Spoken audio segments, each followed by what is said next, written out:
El Señor esté con vosotros. Lectura del Santo Evangelio según San Lucas. En aquel tiempo dijo Jesús a sus discípulos: es imposible que no haya escándalos, pero hay de quien los provoca. Al que escandaliza a uno de estos pequeños, más le valdría que le ataran al cuello una piedra de molino y lo arrojasen al mar. Tened cuidado. Si tu hermano te ofende, repréndelo, y si se arrepiente, perdónalo. Si te ofende 7 veces en un día y 7 veces vuelve a decirte me arrepiento, lo perdonarás. Los apóstoles le dijeron al Señor: aumentanos la fe. El Señor dijo: si tuvierais fe como un granito de mostaza, diríais a esa morera: arráncate de raíz y plántate en el mar, y os obedecería. Palabra del Señor. Bueno, hermanos, buenas tardes. Bueno, vamos a hacer una reflexión en torno a estas lecturas que nos ofrece hoy la liturgia de la palabra, en una fiesta importante de un gran doctor de la Iglesia, un gran santo de nuestra Iglesia en la época antigua, que es el gran Papa San León Magno, ¿de acuerdo? Bueno, muy bien. Entonces, empezamos hoy, ya dejamos a un lado la carta a los romanos, que era la carta que... y vamos a empezar a leer el libro La Sabiduría, libro del Antiguo Testamento, dentro de un conjunto de libros que consideramos que son de literatura sapiencial. De hecho, sabiduría viene de ahí, ¿no? ¿Y qué recoge fundamentalmente este conjunto de libros? Reúne el conjunto de conocimientos que le ha venido dado al pueblo de Dios dentro de su experiencia de vida religiosa, ¿no? Dentro de lo que significa de algún modo su piedad, su relación con Dios. Esto trae como efecto que se vaya desarrollando una inteligencia espiritual que de algún modo se sostiene en una actitud fundamental, en la escucha atenta de la palabra de Dios, en la meditación, la contemplación de eso que el Señor transmite y comunica a través de su palabra, para que puesto en práctica el hombre pueda alcanzar de esa manera como una especie de certeza de hacia dónde tiene que encaminar sus pasos para orar conforme a lo que Dios quiere. ¿De acuerdo? Esa es la definición fundamentalmente de la sabiduría en el Antiguo Testamento. Escuchar al Señor. El que escucha al Señor es sabio, porque evidentemente la fuente de toda sabiduría sería el Señor, ¿no? Entonces todo lo que sale de sus labios ilumina el corazón del hombre. Nos hacemos cada vez más sabios en la medida que atendemos, ¿no? Y sabemos escuchar lo que Dios nos transmite. De tal forma que evidentemente no quedemos embotados, ¿no? Quedemos de alguna manera, ¿no? Pues como limitados por la oscuridad a la que nos lleva la necedad cuando discurrimos según nuestro modo de entender las cosas, alejándonos del querer de Dios. ¿De acuerdo? Y esa sería la necedad. ¿Hasta aquí lo entendemos? Porque el mundo no lo entiende así. ¿De acuerdo? Cuando hablamos de sabiduría en el mundo, parece que es más sabio el que tiene más conocimientos, o el que ha estudiado una carrera universitaria y ha hecho un posgrado, y ha hecho un doctorado, es más sabio. A lo mejor no, porque si todo ese conocimiento no le sirve para vivir una vida buena, pues evidentemente sería un necio, ¿no? Aunque tuviera un conjunto de conocimientos extraordinarios en su cabeza. ¿Me explico? Pero el mundo, el mundo plantea, ¿no?, que la persona sabia es la que sabe mucho de muchas cosas, ¿no? Y no es así. Tal cual no se trata de tener un conocimiento teórico, ¿de acuerdo? Sino que la verdadera sabiduría descansa fundamentalmente en el buen vivir. Una persona sabia sería una persona que es capaz de comprender lo que realmente es esencial para el hombre y lo pone en práctica, y de esa manera se realiza y alcanza su felicidad plena, ¿no? ¿Queda claro? Pues intentando como ligar esos dos conceptos y purificando la idea de que es saber muchas cosas lo que nos hace sabios, pues entendemos un poco el conjunto de afirmaciones que se dan en el día de hoy en el inicio de este libro de la sabiduría. ¿De acuerdo? Entonces, el corazón del hombre noble, humilde, que se acerca a Dios, es el que de alguna manera alcanza su favor. ¿De acuerdo? Pero el hombre que en algún momento cuestiona a Dios, ¿no?, o pone a prueba su poder, ¿no?, aquel que en algún determinado momento, ¿no?, duda y desconfía de Dios, pues muchas veces al final lo que consigue es alcanzar la necedad, ¿no? Eso es lo que plantea este texto. Dios conoce ampliamente lo que hay en el corazón, por mucho de que en algún momento alguien, ¿no?, pues se jacte, ¿no?, de tener una gran palabrería y que de alguna manera, ¿no?, pues maneje una dialéctica, no sé, como puede pasar, ¿no?, por ejemplo, ¿no?, en ciertos escenarios de nuestra sociedad, ¿no?, donde la gente con mucha dialéctica parece que de algún modo se sale con la suya, ¿no?, y lleva a su terreno la opinión y lo que de algún modo pueden pensar los demás, ¿no?, que arrastran a masas, ¿no?, vamos a decirlo así, ¿no? Pero el Señor dice, conoce lo que hay en el corazón y sabe perfectamente, ¿no?, todo lo que sale de nuestros labios, sabe cómo conectarlo con lo que hay en el corazón y el Señor se aparta siempre de ese corazón insensato. ¿De acuerdo? Por tanto, es evidente que una persona que vive solo para de algún modo manifestar la sabiduría desde su dialéctica, al final va a incurrir en una permanente necedad. ¿Ya? Como le pasa al que se cree que lo conoce todo y que no necesita que le digan nada, ¿no? Y que de algún modo se planta delante de Dios como si no tuviera necesidad de Dios, o que pone a prueba a Dios, ¿no? ¿De acuerdo? ¿Qué diríamos de una persona así?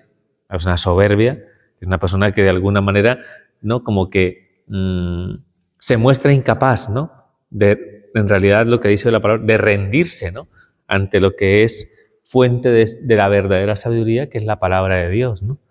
Y de hecho, también plantea en el texto del libro de la sabiduría que el que es sabio no tiene que pugnar frente a la insensatez.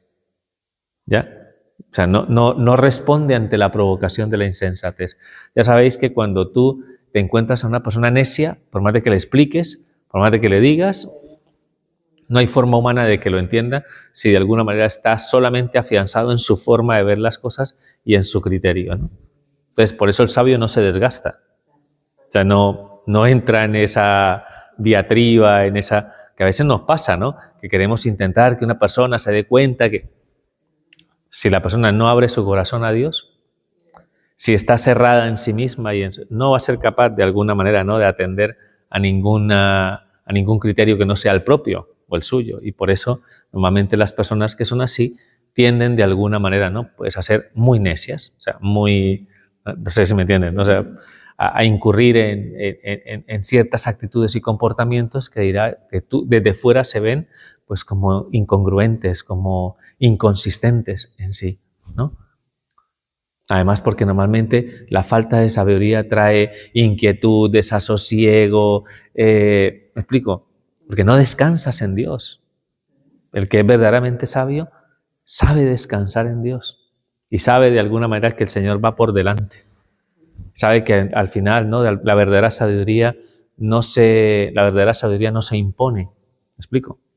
En el sentido, no es fruto de argumentos en sí, sino que de algún modo descansa fundamentalmente en la situación propia de la vida, ¿no? O sea, la verdadera sabiduría produce una vida buena. ¿Queda claro? Pues bueno, hay que pedirle esta gracia al Señor. Pues lo que nos dice hoy el libro de la sabiduría, hay que pedirle esta gracia al Señor para que nos ayude a tener un corazón sensato. Y un corazón sensato es el que sabe escuchar, el que de algún modo se deja interpelar por la palabra de Dios, el que no se cierra en criterios, ¿no?, o en formas de ver las cosas, ¿no?, el que no es obstinado y terco. O sea, ese es el que de alguna manera es capaz, ¿no?, en algún momento de reproducir aquello que Dios de alguna manera desde su misterio, porque ya sabéis que la suma sabiduría de Dios es lo que el Señor quiere como potenciar, ¿no?, en el corazón de cada persona y de cada hijo de Dios. Porque mientras reine Dios en el corazón, tú serás fuente de sabiduría para otros. Tu vida se convertirá de alguna manera en fuente de sabiduría para otros. Así que fíjate qué fácil se propone y qué difícil es conseguirlo. ¿Por qué? Por las resistencias que hay en nuestro corazón, ¿no? Porque todos, en cierto modo, tenemos un hombre necio dentro. Tenemos ciertas terquedades, ¿no?, en las que no cedemos, y el Señor tiene que ayudarnos a ir trabajando esos aspectos de nuestra vida para que podamos rendirnos, ceder ante lo que Dios nos propone, ponerlo en práctica y demostrar de esa manera que haciendo lo que Dios dice, conseguimos lo que de alguna manera, ¿no?, anhela nuestro corazón. Así que se lo vamos a pedir con mucha confianza. Danos, Señor, un corazón sabio y sensato. ¿De acuerdo? Que es un poco lo que le pide Salomón, ¿recordáis, no? Cuando Salomón le pide al Señor, ¿qué quieres, Salomón, no? ¿Quieres riquezas o quieres el poder frente a todos tus enemigos? Y le dice Salomón, Señor, dame sabiduría, que es lo que necesito para poder de alguna manera, ¿no?, guiar a este pueblo, que es un pueblo muy duro de servir.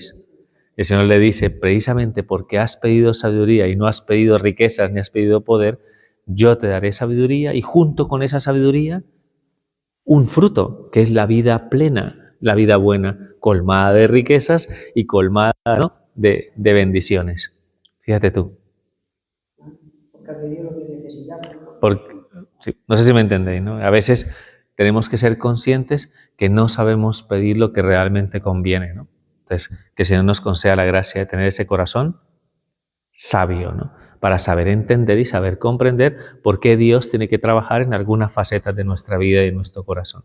La terquedad nunca te va a permitir crecer y madurar espiritualmente. Así que el Señor nos conceda esa gracia especial, ¿no?, para que tengamos un corazón sensato y sabio según Dios. Saber escuchar y saber poner en práctica lo que el Señor nos propone. ¿De acuerdo? Muy bien.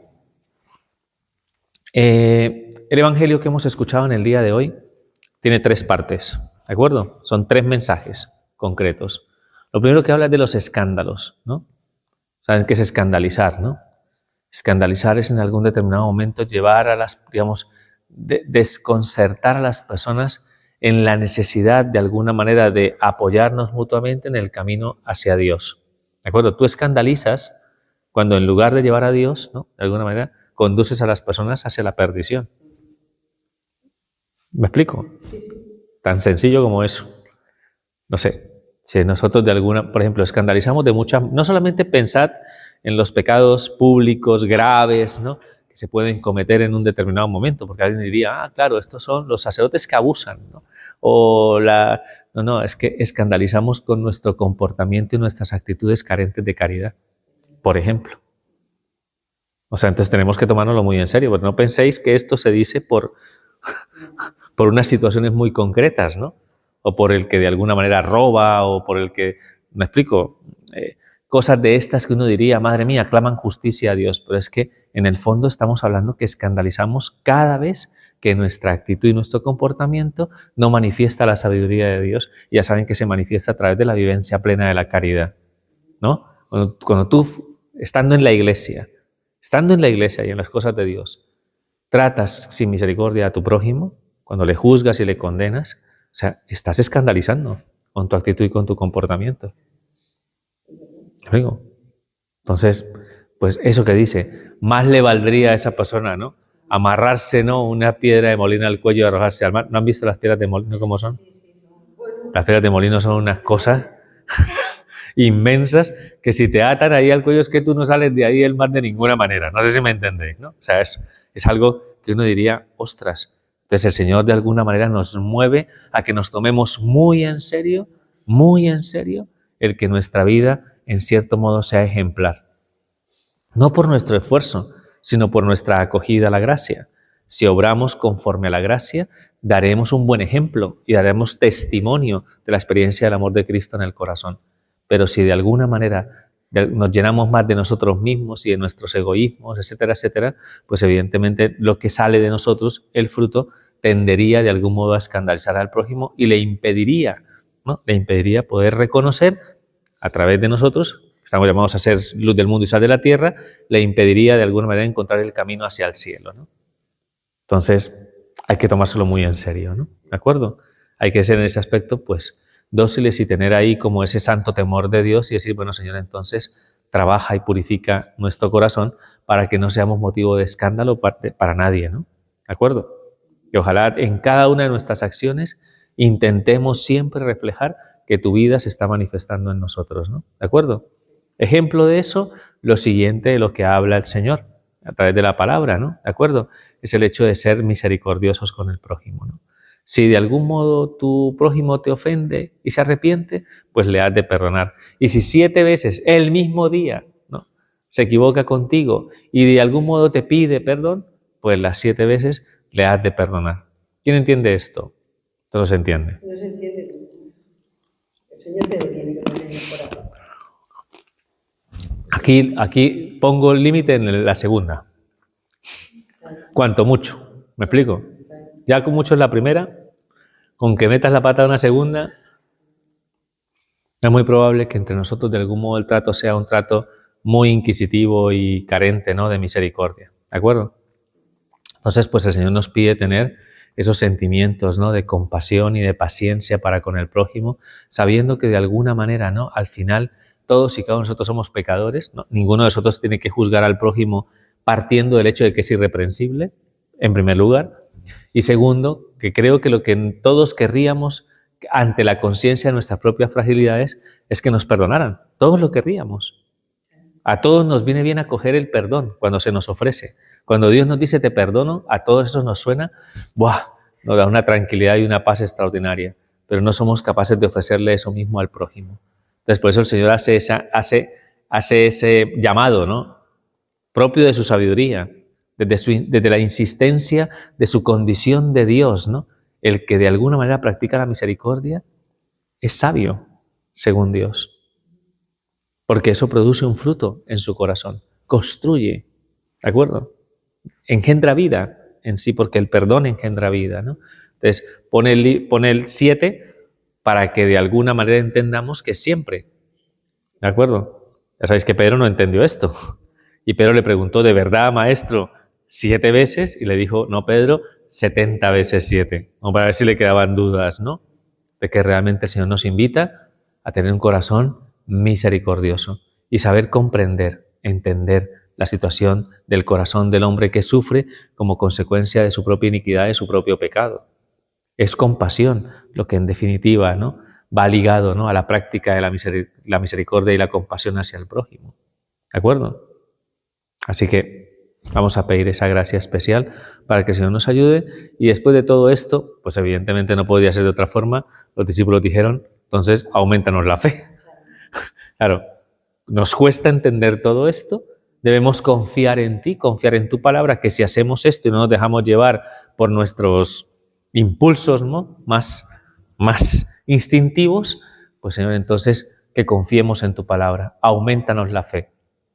Y el Señor nos hace esa promesa. Si tuvierais fe como un granito de mostaza, le dirías a esta morera, arráncate de raíz y plántate en el mar, y os obedecería. Es evidente que de algún modo nosotros no estamos llamados aquí a mover árboles, ¿no? ¿Me explico? Una morera es un árbol, ¿de acuerdo? No, nadie está diciendo aquí que hagamos un esfuerzo por mover todos los pinos a la manga, ¿no? Y que llenemos de pinos la manga. No, o sea, no tiene sentido porque eso no tiene ningún valor. Pero sí sabemos que eso se plantearía para nuestra lógica como algo imposible. Para nuestra lógica es imposible, pero para Dios nada es imposible. Aquellas cosas que en algún momento pensamos que no somos capaces, incluso no soy capaz de perdonar, Padre. No soy capaz de perdonar. Bueno, fíjate de Dios y muy probablemente Dios te ayudará a perdonar. Lo que es imposible para ti, para Dios no es imposible. Eso es lo que determina la fe. La fe nos mueve, ¿no?, a reconocer en nuestra vida situaciones donde nos damos cuenta realmente que Dios lo puede. Si no, no estaríamos aquí, ninguno de los que estamos aquí, si no fuera por esa gracia en sí, ¿no? Así que vamos a pedírselo también con confianza para que el Señor nos ayude, para que realmente esta gracia y este don de la fe se fortalezca en nosotros. Pero ya sabéis que para fortalecer el don de la fe necesitamos de algún modo ponernos en actitud de acogida, a la gracia de Dios, ¿no? ¿De acuerdo? Entonces vamos a pedir especialmente esa gracia para que nos ayude, ¿no?, a tener una relación, una intimidad con Él, porque a través de esa intimidad es que nos viene a nosotros la fe para poder llevar a cabo el cumplimiento, pues, de aquello que Él mismo nos encomienda a través de su palabra, ¿vale?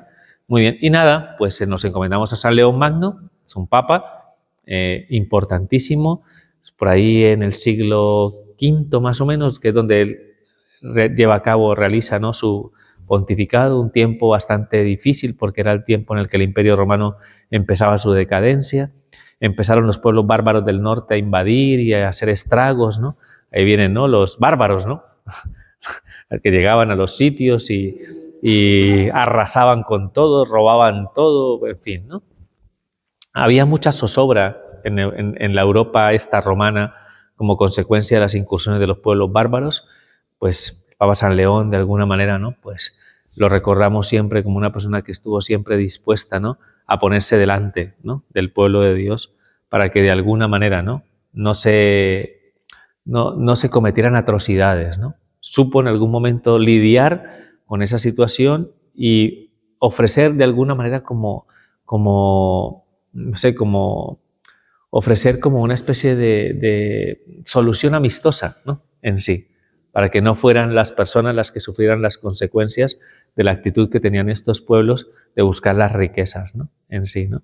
Así que, pues eso, ¿no?, lo recordamos como un gran intercesor ante el pueblo, ante ese sufrimiento, y como un gran teólogo, porque gracias a él pues se definió pues uno de los grandes dogmas, ¿no?, en los que se sostiene la cristología, ¿no?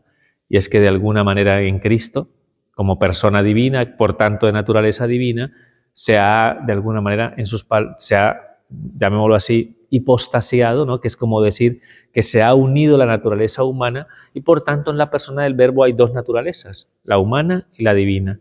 Al asociar la naturaleza humana a su propio misterio de vida, ha hecho posible que nos pueda redimir, ¿no?, desde dentro de nuestra propia naturaleza humana, haciéndose hombre, evidentemente en el seno de la Santísima Virgen María, ¿no? Para eso se convocó el Concilio de Calcedonia en el año 451, que es de donde de alguna manera, ¿no?, pues viene la definición ya dogmática propiamente de lo que significa, ¿no?, fundamentalmente esta nota característica del misterio de Cristo en la teología, ¿no? ¿De acuerdo? Así que, bueno, pues nos encomendamos a este gran santo y teólogo y pedimos, ¿no?, que defienda a la Iglesia, ¿no?, de las incursiones y los peligros del mundo, del mal, y que nos ayude a tener una cierta claridad acerca de lo que significan las consecuencias de la encarnación del Verbo, ¿no? Si nos ponemos a pensar, si el Verbo no se hubiera encarnado, no nos hubiera podido redimir desde dentro, ¿de acuerdo? Así que es importantísimo que Él participe de nuestra naturaleza, ¿de acuerdo?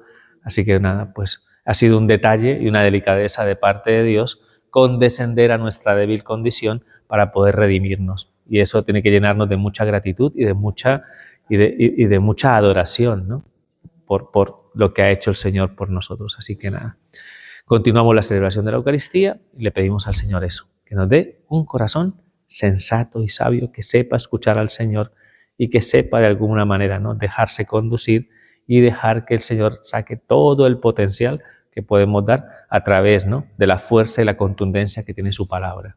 Además, es una palabra que se hizo carne y que de alguna manera no se derrama sobre nosotros en virtud fundamentalmente de la gracia y el don del Espíritu Santo que hemos recibido, ¿no? Así que, pues nada, que eso sea así, ¿de acuerdo? Así que, ánimo. Cero insensateces, que a veces somos muy insensatos. A ver si yo sé explicarme. Yo el perdón lo entiendo porque dice, el que no olvida no perdona. Yo no lo veo así. Yo perdono, y el perdón para mí es, pues no tener con el tiempo, no tengo rabia, no tengo rencor, no te he dicho nada malo, pero no puedo olvidar que me ha hecho daño. Y entonces a mí me dice, es que el que no olvida no perdona. No. Si tú me quemas un cigarrillo aquí, eso no se me va a olvidar. Pero no te tengo rabia, no te tengo rencor, porque ha pasado el tiempo y no te deseo nada malo, y luego pues tú sabes por qué lo ha hecho. A ver si me explico. Pero es que olvide, es que es muy difícil olvidar cuando hacen una cosa tan dolorosa, por ejemplo. Entonces, es que depende, es que la memoria en sí, cuando se purifica, yo puedo pensar que hay una purificación en nuestra memoria, y la purificación en nuestra memoria en algún momento nos permite contemplar los acontecimientos que hemos vivido e incluso ser capaces de entender que en esos acontecimientos ha habido una gracia. Ojo. El problema es cuando yo recuerdo y me duele lo que recuerdo. ¿Me has entendido? O sea, no es que uno se olvide de todo como si se borrara la memoria, ¿no? La memoria siempre está. Por ejemplo, pongo el ejemplo y para que entiendas lo que estamos hablando. Santa Bernardita Subirús realiza un testamento espiritual, es la vidente de Lourdes, ¿no? ¿De acuerdo? Y en el testamento espiritual ella da gracias al Señor por un montón de circunstancias que ha vivido y que le han causado gran sufrimiento. Pero es lo que ella reconoce que le ha llevado a la santidad en sí, ¿no? por ejemplo. Sabía que la madre superiora al convento al que fue en Nevers, pues evidentemente la trató muy mal, tenía como un cierto recelo porque ya había visto la Virgen, ¿no? Entonces era una mujer de mucha vida interior y cómo era posible que a ella no se le apareciera, y a una chica tan tonta se le apareciera la Virgen, entonces le hizo la vida imposible. Bueno, y ella es capaz, ¿no?, en sus memorias, de recordar estos acontecimientos y asociar al crecimiento en su humildad lo que aconteció. Lo vio como una gracia de Dios. Recuerda, pero recuerda sin dolor, sin reivindicación, sin resentimiento ni rencor. ¿Me explico? Entonces todo depende de cómo entiende la gente la expresión, cómo entiendes la expresión el que perdono pero no olvido, o algo así, ¿no? O sea, porque en el fondo, si tú por el no olvido es que tienes resentimiento y rencor, evidentemente entonces no sabes perdonar. Ahora, si sabes de alguna manera leer los acontecimientos en clave de gracia y aprender que ciertamente muchas de las situaciones que pasamos a veces de algún modo están al servicio del crecimiento de nuestra virtud, de la humildad, de hacernos pequeños, etcétera, etcétera. Entonces ahí se tiene claro que ha habido un trabajo de asimilación porque soy capaz de recordar, me explico, sin dolor. Eso es lo que yo voy. Recuerdo. Pero hay que tener en cuenta que lo que las personas dicen, me explico, que el que normalmente dice, es que si no olvidas es que no has perdonado. No, o sea, en realidad no está diciendo que no tengas memoria. ¿Me explico? Hay que saber entender lo que están transmitiendo en sí, ¿no? Porque depende de lo que quiera transmitir a través de eso que están diciendo, María Dolores, ¿no? ¿Me explico? Pero que me digan a mí es que si no perdonas no olvidas, pero tú qué sabes cómo digo yo. Ya, pero es que la cuestión es que cómo se entiende ese no olvidas, ¿no? Porque si es una memoria que, repito, al actualizarla en el presente te genera defensividad, te genera rabia, pues evidentemente es que no has sabido perdonar. No. ¿Me explico? O sea, no has sabido perdonar si vives esa situación así. Ahora, si recuerdas y ves en eso, ¿no?, una gracia, pues entonces de alguna manera se puede entender lo que la palabra de Dios manifiesta, ¿no? Claro, que sí que perdonar, lo que pasa es que la memoria no me falla. Pero la memoria se tiene que purificar, es lo que estamos diciendo. La memoria se tiene que purificar, ¿de acuerdo? Ya. Por eso perdono, pero que vamos que se... Claro. Lo que hay que identificar en el corazón son resistencias, defensividades, rencor, resentimiento. Si eso está, significa que tu memoria no está purificada del todo. Y para perdonar hay que purificar la memoria. ¿De acuerdo? Muy bien. Nada, continuamos la celebración de la Eucaristía.